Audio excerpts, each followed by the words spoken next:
नमस्कार दोस्तों, मैं डॉक्टर सुधा मौर्य आपका हमारे चैनल पर स्वागत करती हूँ।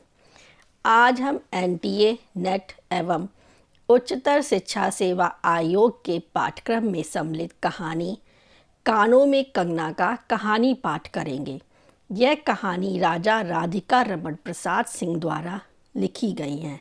तो चलिए कहानी पाठ शुरू करते हैं। कानों में कंगना। किरण, तुम्हारे कानों में क्या है? उसके कानों से चंचल लट को हटाकर कहा, कंगना। अरे कानों में कंगना? सचमुच 2 कंगन कानों को घेर कर बैठे थे। हाँ, तब कहाँ पहनूं? किरण अभी भोरी थी। दुनिया में जिसे भोरी कहते हैं वैसी भोरी नहीं। उसे वन के फूलों का भोलापन समझो।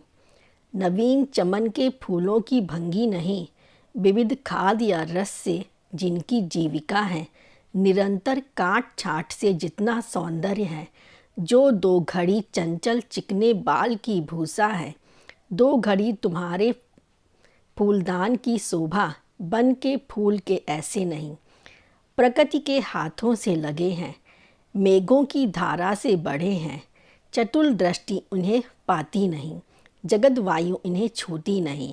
यह सरल सुंदर सौरभमय जीवन है। जब जीवित रहें तब चारों तरफ अपने प्राण धन से हरे भरे रहे। जब समय आया तब अपनी माँ की गोद में झर पड़े। आकाश स्वच्छ था, नील उदार सुंदर, पत्ते शांत थे। संध्या हो चली थी। सुनहरी किरणें सुदूर पर्वत की चूड़ा से देख रही थीं। वह पतली किरण अपनी मृत्युशैया से इस शून्य निविड़ कानन में क्या ढूंढ रही थी? कौन कहे किसे एकटक देखती थी?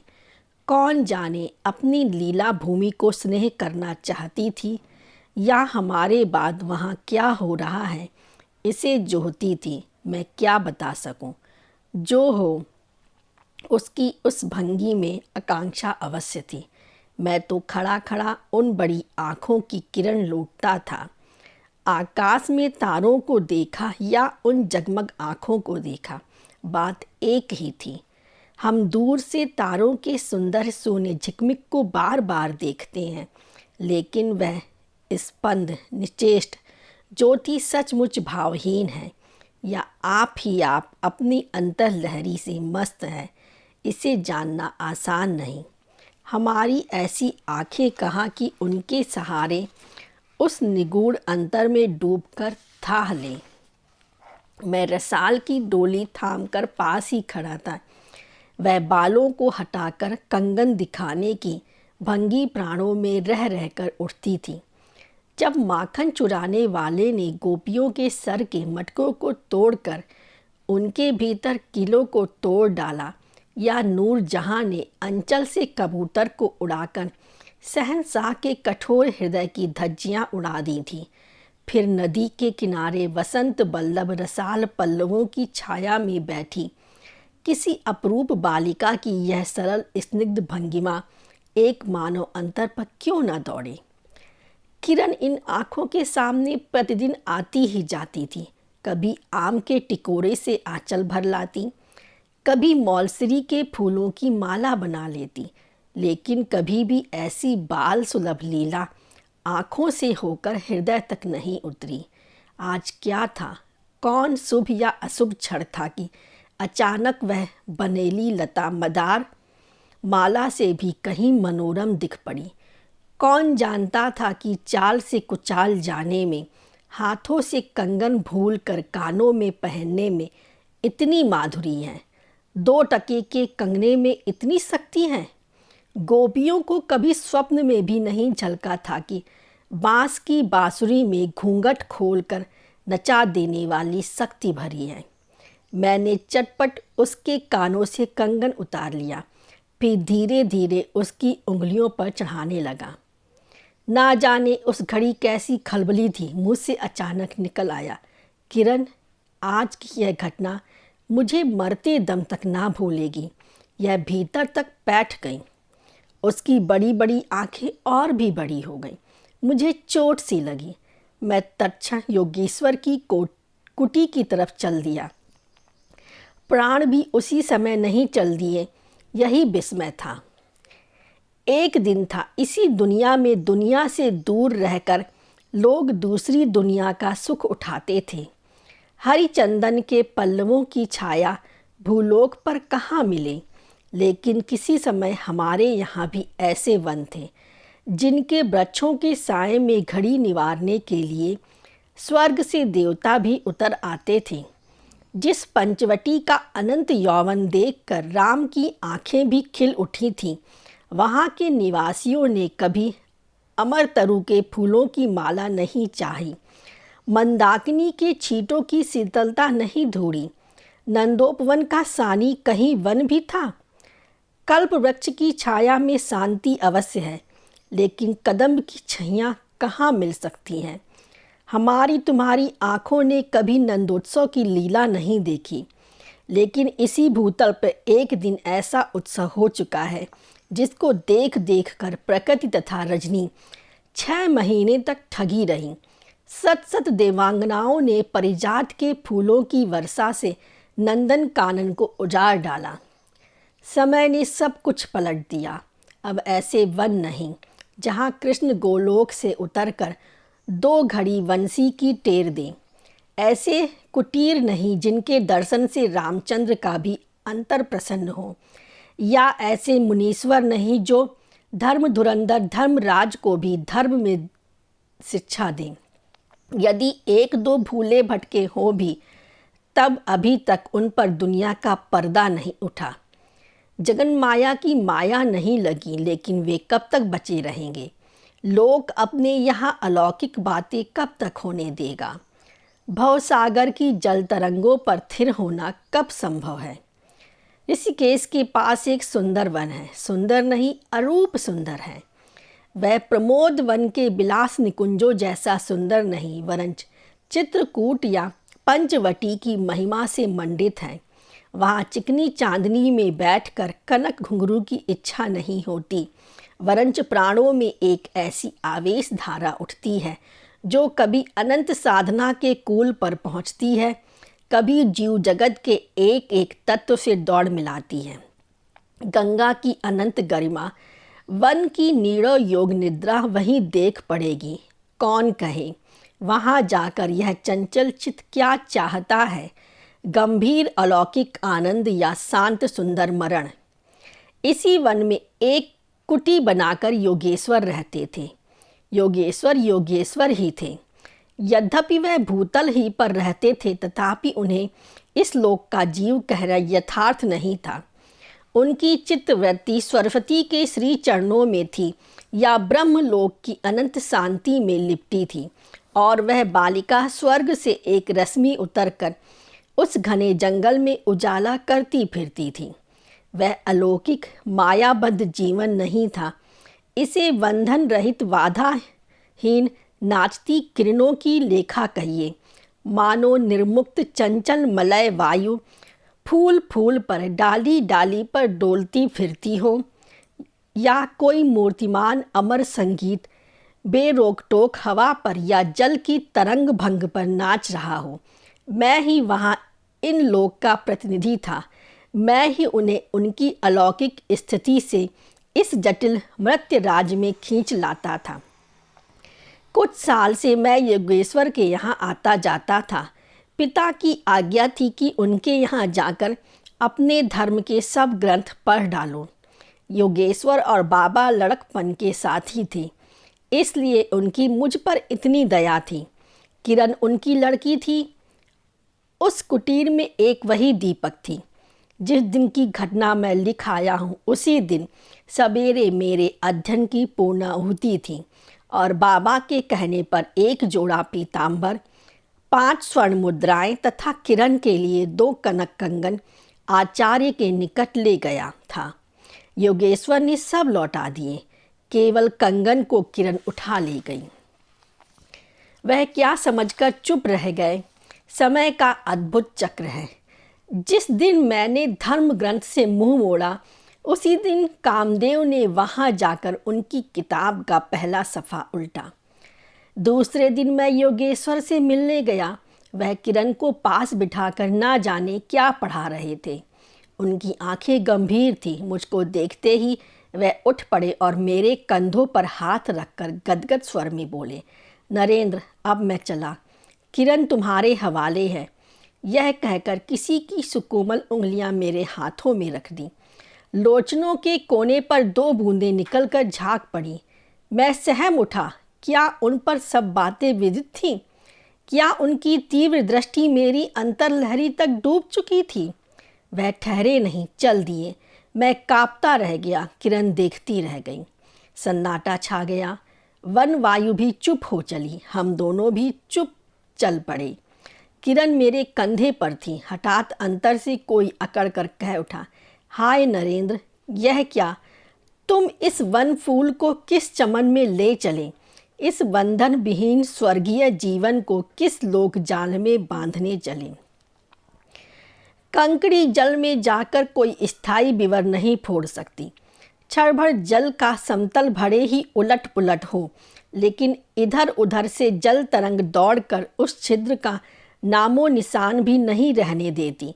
जगत की भी यही चाल है।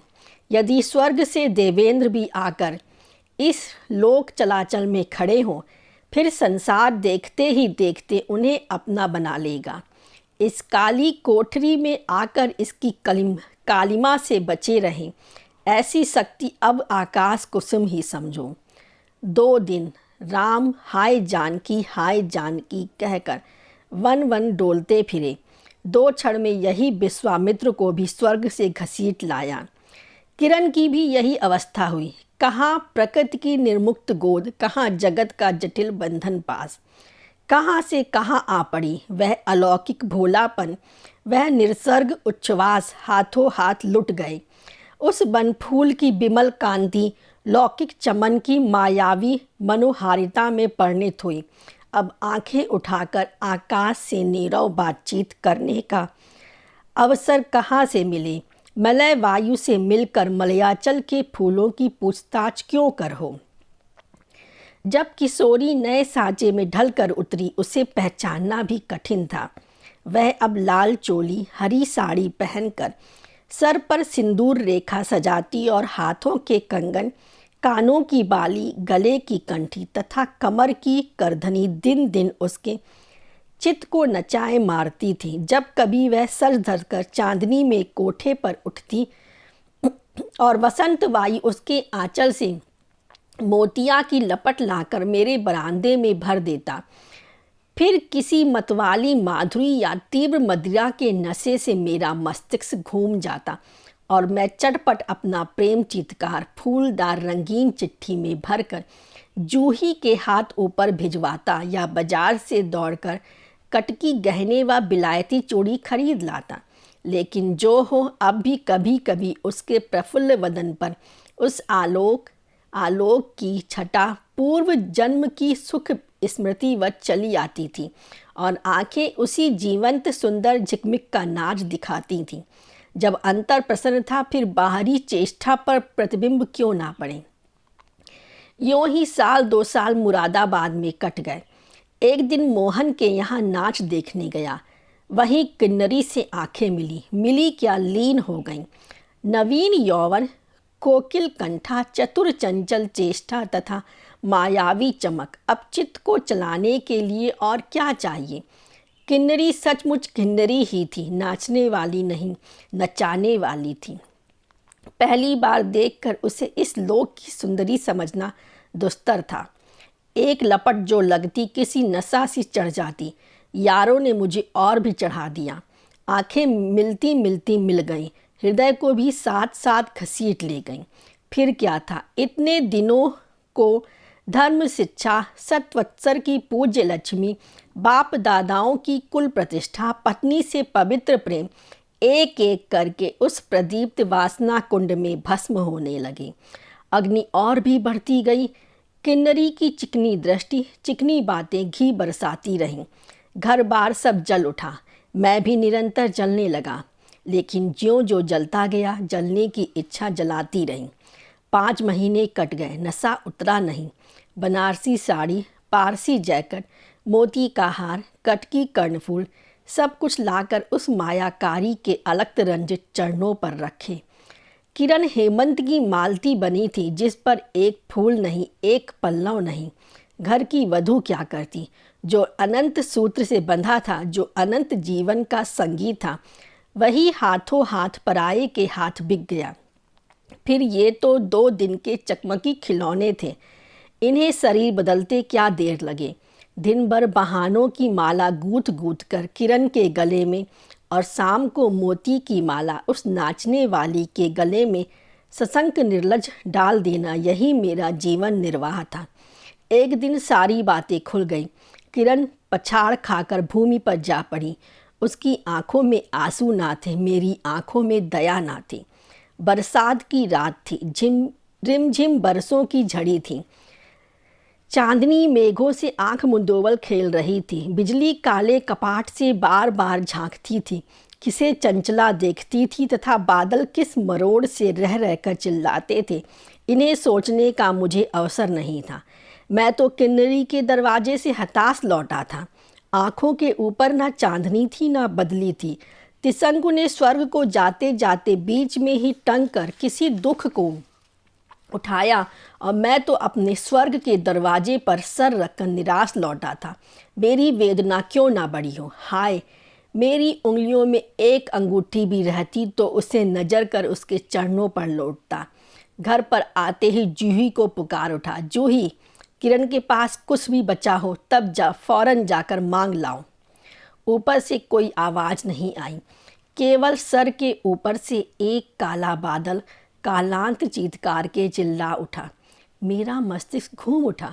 मैं तत्क्षण कोटे पर दौड़ा। सब संदूर झांके, जो कुछ मिला सब तोड़ डाला, लेकिन मिला कुछ भी नहीं। अलमारी में केवल मकड़े का जाल था। श्रृंगार बॉक्स में एक छिपकली बैठी थी। उसी दम किरण पर झपटा। पास आते ही सहम गया। वह एक तकिए के सहारे निसहाय निस्पंदन लेटी थी।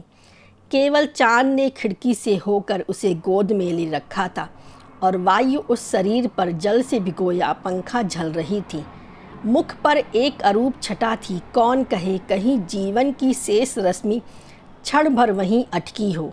आँखों में एक जीवन ज्योति थी। शायद प्राण शरीर से निकलकर किसी आश्रय से वहाँ बैठ रहा था। मैं फिर पुकार उठा, किरण, किरण, तुम्हारे पास कोई गहना भी रहा है? हाँ, क्षीण कंठ की काकली थी। कहाँ है, अभी देखने दो। उसने धीरे से घूंघट सरका कर कहा, वही कानों का कंगना। सर तकिए से ढल पड़ा, आंखें भी झिप गईं। वह जीवंत रेखा कहाँ चली गई? क्या इतने के लिए ही अब तक ठहरी थी? आंखें मुख पर जा पड़ी। वही कंगन थे, वैसे ही कानों को घेर कर बैठे थे। मेरी स्मृति तड़ित वेग से नाच उठी। दुष्यंत ने अंगूठी पहचान ली। भूली शकुंतला उस पल याद आ गई। लेकिन दुष्यंत सौभाग्यशाली थे, चक्रवर्ती राजा थे। अपनी प्राणप्रिया को आकाश पाताल छान कर ढूंढ निकाला। मेरी किरण तो इस भूतल पर ना थी। किसी तरह प्राण देकर भी पता पाता, परलोक से ढूंढ निकालूं, ऐसी शक्ति इस दीनहीन मानव में कहाँ। चढ़ा नशा उतर गया, सारी बातें सूझ गईं। आँखों पर की पट्टी खुल पड़ी, लेकिन हाय, खुली भी तो उसी समय जब जीवन में केवल अंधेरा ही रह गया था। यदि आपको यह कहानी पाठ अच्छा लगा हो तो इसे लाइक कीजिए, ज़्यादा से ज़्यादा शेयर कीजिए और हमारे चैनल को सब्सक्राइब कर लीजिए। धन्यवाद।